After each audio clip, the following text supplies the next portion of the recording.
What's your biggest insecurity today? I'm not to be arrogant, I don't have one. What was the last one you had, and when was that? The last one I had was probably still me. Still living, because I always talk about, I pay rent. So we used to live in a $7 a month place when I was growing up. Is this in Buffalo, or is this? This is in Indiana. Yeah. So like we had a lot of money in Buffalo. And when my mom left my dad, we went to nothing for a period of time before she got on her feet. Right. And that $7 a month place used to be, it was who I was. I was no one. I was in the sewer. My mom went there. I had nothing. And you always feel like you have nothing. I'd achieved so much. I was a Navy SEAL. I've gone through Ranger School. I've gone through Delta Force selection training. I've done so much. I run 200 miles, pull-up records, everything. Learned to read and write, became pretty intelligent. And I still was like, man, what is wrong with me? It wasn't until I got real sick, and I talked about in the last chapter of that book. I got real sick, and I was about 38 years old. I'm 43 now, and my life got real quiet. I went from running 205 miles in 39 hours to I couldn't get out of bed. The doctors couldn't figure out what was wrong with me, but once again, it was the best thing that ever happened to me. Why is that? In that moment when my whole life changed, I went from a guy who worked out every day, trained every day, to a guy who couldn't get out of bed. My life was taken from me. The one thing that kept me going was my training. Now you didn't have that. I didn't have anything. Now you just had to sit alone. Alone. And not train. And that's what changed me. And that's when I Wow. realized I hadn't taken time to think about what I'd done in my life. You hadn't reflected yet. I hadn't reflected. I'd done all these things, but there was no finish line. I still believe that, but you must have time to reflect. Yeah. I was just going. I finished a race of life, and I wouldn't even receive my medal. I'd go on. You're like, on to the next. I get in the car and I go. You wouldn't even take the medal. Gone. Don't care about Like, it. I'm not going to waste an hour No. sitting around for this ceremony. Most people It's sit soft. around and that's what they like. They need the ceremony if I accomplished something. Validation. I haven't done anything. Let's go. Let's go. Let's go. I'm just getting started. I'm just getting started. That's right. When I started figuring out life, that I was leaving so much in the tank, I call it my 40% rule. Yeah. I was leaving so much in the tank. Once I realized, my God, man, I was this dumb, fat kid being bullied, and now I'm a 180-pound person who lost 106 pounds in less than 3 months. Learn to read, learn to do this, learn to do that. I was like, I need more. I was fueling my mind with everything. And I never took time to say, my God, you came from this hell, and you're here. So those insecurities, and this is how I explain it the best way. SEAL training became pretty hard, and a lot of guys weren't getting through it. So they designed a SEAL prep program. Like a boot camp for the boot camp. That's right. Yeah. And it was 2 months. In my last 2 years before I retired from the military, they sent me there to train these kids. Wow. To get ready for 18, buds. 19, 20-year-olds, yeah. Young kids. So when they get to Navy SEAL training, man, they were physical studs. They were running, swimming. I mean, they were hybrids. Wow. But they get to buds, and the same amount of people would quit. Why is that? This is why. We were training bigger, stronger, faster quitters. It's not about. Not the mind. That's right. We weren't diving into the sewer. Everybody's got a story. We don't share it on social media. We share our nice life on social media. We all have a dungeon.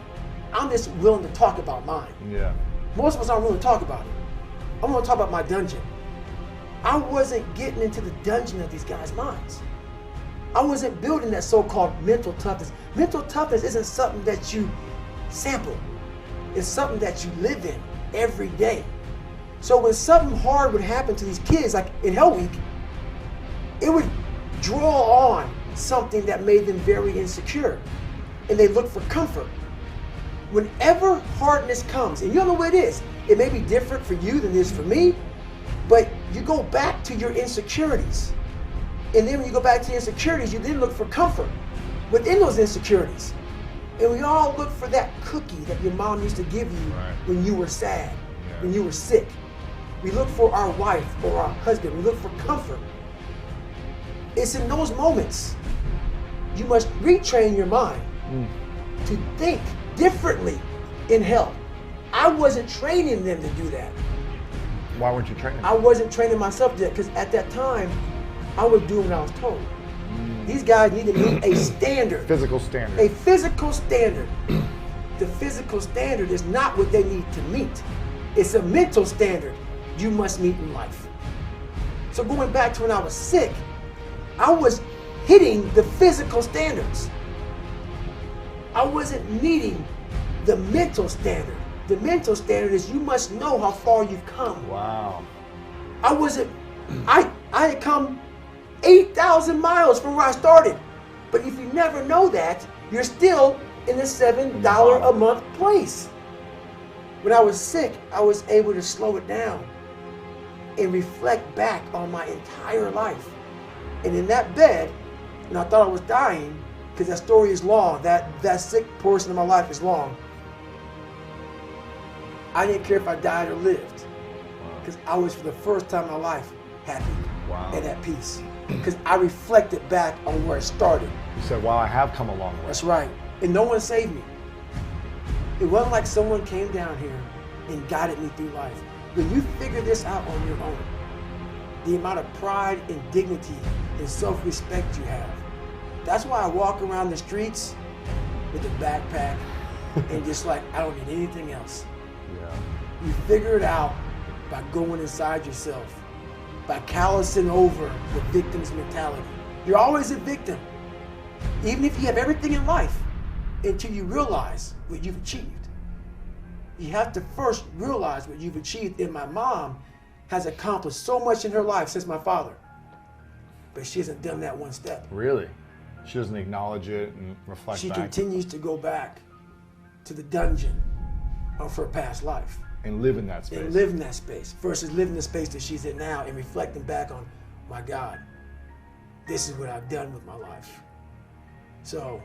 Have you talked to her about this? We talk about it all the time, and you have to be willing to go there. You have to be willing to really go there. Not surface. I don't live on the surface of anything. Yeah. Surface is what got me where I was at. It got me from 175 pounds to 300 pounds. Telling everybody I'm good.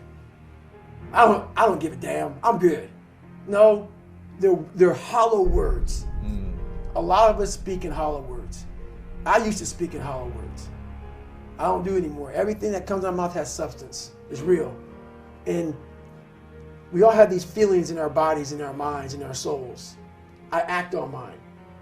A lot of us who are afraid of something, we allow our minds to choose the path of least resistance, so we go a different route.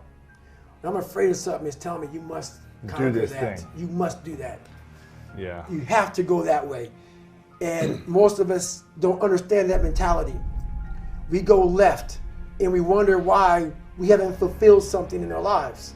It's because we continue to take the journey that is mapped out